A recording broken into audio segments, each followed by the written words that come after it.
काही झालं तरी ओबीसी मधून आरक्षण घेऊ देणार नाही असे विधान छगन भुजबळ यांनी केले।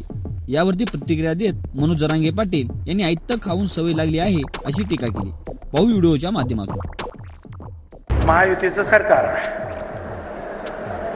महायुतीचं सरकार मी तुम्हाला नक्की सांगतो, ओबीसी मधून मराठा समाजाला आरक्षण देणं शक्य नाही, म्हणजे नाही देणार।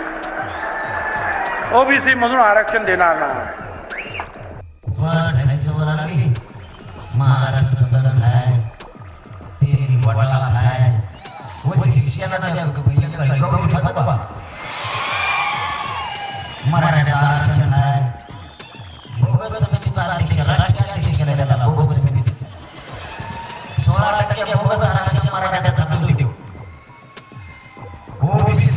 मायक्रो ओबीसीचं आरक्षण